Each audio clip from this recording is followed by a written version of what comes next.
after I graduated from college, I went to Jackson, Mississippi for a year. Okay. And the only professional theater that is located in Mississippi is in Jackson. And so it's really interesting how they it's kind of a monopoly. They're the only professional theater. Yeah. But I was there for a year, and I was acting, I was directing. It was a year-long internship. I was running their after-school program, getting to work with a lot of kids from like the inner city of Jackson. And it was an amazing year, and it kind of changed my perception of what theater can do. And so I came back to Richmond, and I was only going to stay for like a couple months because, I had just had this year, and out of college I was like, oh, I'll just move to New York. Yeah. That's what everybody does. Do what you do in That's theater. what, that's what everybody does. And so I was just going to come and kind of connect with my family because my family's all in Richmond. And I was working on a show at Firehouse Theater Project, which is a local theater company here, and just kind of fell in love with the community. Yeah. And I was talking to the artistic director at the time, Carol Pearsall, the founding artistic director, and we're standing at the bar at Firehouse after the show, and she was like, "So what do you want to do when you grow up?" Yeah, when you grow up. Yeah. Right. And I was like, 22 and like excited. Yeah, I am grown. Right. Yeah. Hello. And I was like, well, I'm an actor. I'm a director. I like producing. I like designing. I like teaching. Maybe one day I'll run a theater company. And she was like, why don't you just do it? Yeah. And it was just kind of like this moment of, oh yeah, okay, well, maybe I should do that. So Theater Lab kind of started as an internship program at Firehouse. Wow. So that's how it was kind of born. And you were 22 when you started it. Yeah. Okay, so let's go back. Sure. We were acting all through high school.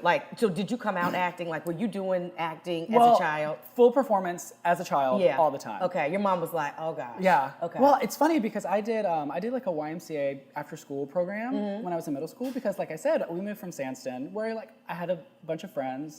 Moved to Goochland, didn't know anybody, and my mom just signed me up for, she felt like I needed a creative outlet. Okay. And so I did that. We did a little production of Cinderella, and it was kind of the first time that I felt like I'd found like my tribe. Like I felt like I had like found my people. Yeah.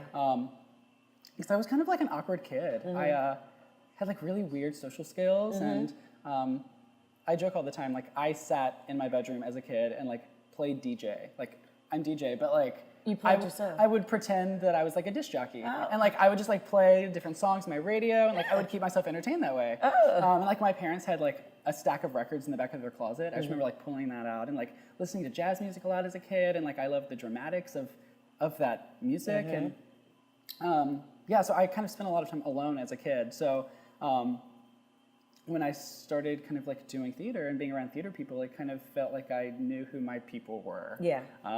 In kind of, an exciting way. I kind of felt like, oh, this is an outlet for me to meet people and to be around people and to kind of,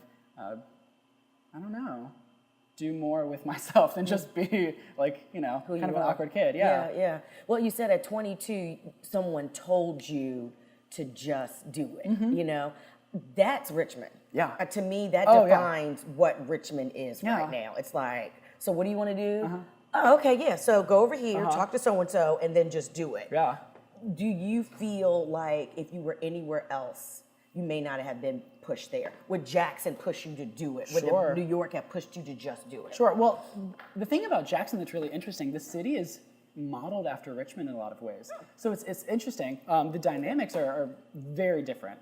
Culturally it's very, very different. Yeah. But I went there and didn't know anybody, and within a year, just from the work that I was doing, I kind of felt like I went from knowing no one to knowing so many people, which is, a really exciting way to feel. And so I've always functioned better in kind of like a big fish in a little pond scenario. So if I were in a large city, I don't know if I would get to kind of have the same opportunities or get to do the same things. Yeah. But that's been kind of the best advice I've ever had of just, if you believe that you can do something and you have the ability and the skills attached to it, then just do it. Yeah. Just make it happen.